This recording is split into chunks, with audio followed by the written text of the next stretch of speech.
name is Pete Sinclair. I'm a John Roan parent, and I've been involved with the John Roan Resists campaign. And I just want to say one thing straight away. First and foremost, I am a John Roan parent. My sons are in the sixth form there, so I've been a John Roan parent since 2009. And for the vast majority of that time, I've been a very happy parent. Our sons had 6 brilliant years at John Roan under the headship of Des Malone. During all that time, I didn't once hand out a leaflet or stand on a picket line outside our school, and nor did any of the other parents that I know. So the idea that the parents involved with John Roan Resists are some sort of militant troublemakers couldn't be further from the truth. We were happy parents, proud of our local multicultural state school, until something went very, very wrong. And I'll come back to what went wrong at John Roan in a minute. But first of all, I want to say something about academies, because it was our opposition to the idea of our school becoming an academy that was the starting point for our campaign. So why am I against academies? Well, I think one of the best ways to answer that is to start by asking, why are people in favour of academies? And this has been touched on. The main reason I think most people say they're in favour of academies is because they think academies get better results. But the truth is, and the evidence has already been touched on, the evidence shows they don't. Yes, of course, there are some high-performing academies, no one's denying that. Of course, they're the ones they always quote. But according to the DfE's own statistics from March 2015, 85% of academy chains are underperforming. Michael Wilshaw, the head of Ofsted, hardly a radical lefty, issued a statement in May of this year saying he had great concern about the performance of 7 large multi-academy trusts inspected by Ofsted, saying they had serious weaknesses.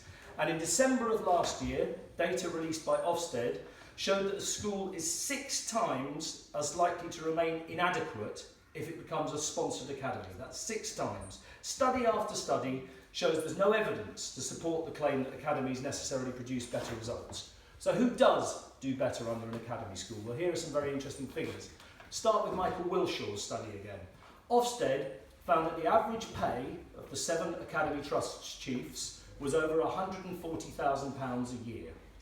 They found that the trusts are holding very large cash reserves, totalling £111 million as of August last year, and the amount of money that they spent on consultants was at least £8.5 million in 2014 to 2015 alone.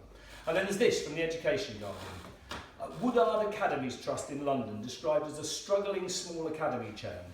2 senior executives received a combined figure of nearly £500,000 from the taxpayer in 2014 to 15, which seemingly included payoffs. And that's despite what its new leadership team now describe as underperformance. Makes you wonder how much they'd have got if they'd done a good job. $500,000 for underperforming, I wouldn't mind some of that. But of 22 high-profile chains whose accounts they looked at, 18 of them paid at least one member of staff £140,000 to £150,000. Now we're starting to see who does better under an academy and why certain people might want schools to become one. But that's nothing compared to what went on at Silver Birch Academy Trust in Waltham Forest, which consists of 2 primary schools. The executive head teacher there was paid £170,000. And by the way, each of the 2 primary schools in the chain also had its own head teacher, so they were just the executive head. At the same academy trust, the ICT support contract was given to a company where the chair of governor works, despite their bid being the most expensive of the 3 bids submitted. I wonder what swung it. And again, at the same academy trust, here's the furniture spend. They spent £4,487 on the head teacher's desk, £4,887 on a conference table, and £4,967 on a wall unit. And if you're wondering why so many of those items were £4,000 and something pounds, the school policy is that they have to get quotes for spending over £5,000. This is the sort of thing you could be letting yourselves in for if you become an academy, because the bottom line is that academisation is not about improving our children's education, it's about a way of selling off our schools so that people can make a profit from them. And you might be thinking, it's been touched on, well, we wouldn't have that sort of academy, we'd have a nice academy, but the thing is, there is no guarantee. They can give you guarantees, but there's nothing to stop them going back on them. There's no democratic accountability. Because at least when we had our recent troubles at John Roan, when all else failed, parents could go to the council, which we did, our democratically elected representatives, and ask them to sort it out. And if they don't, then you can vote them out. You can't do that with academies. You have no power as parents. So to go back to John Roan, as I said, our campaign started when the governors announced that they were setting up a working party to look into the possibility of becoming an academy. There's been a lot of spin afterwards, claiming that no decision had been taken, but this is what the original letter to parents from the Chair of Governors said. The John Roan is proud to be a state comprehensive, but we believe that we can't maintain this status forever. The John Roan's best interests will be served by governors taking an active role in any academisation process. The alternative would be to await an imposed assignment to some academy chain by anonymous officials. So no mention of the third possibility in that letter, no mention of staying under local authority control. And remember, this was before the government's white paper, which they've now done a U-turn on, but this was when, as things stood, good schools could not be forced into becoming an academy. The governors claimed they were only exploring the possibilities, but all the evidence from all across the country shows that if you're not careful, exploring becoming an academy is a bit like exploring a waterfall in a canoe.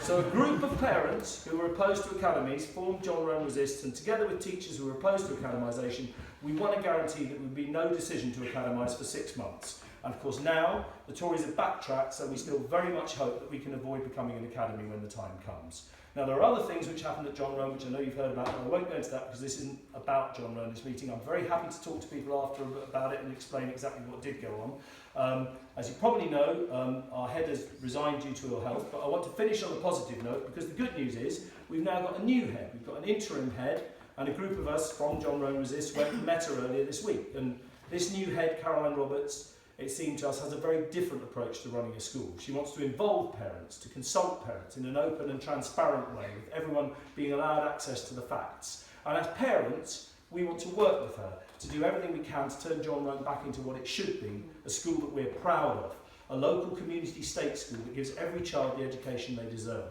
So it just goes to show that you can have a say in things as parents. These are your schools, your views matter. So insist on having your say. Don't let them rush to turn your schools into academies before you've had a chance to look at the facts and make your own minds up. Thank you.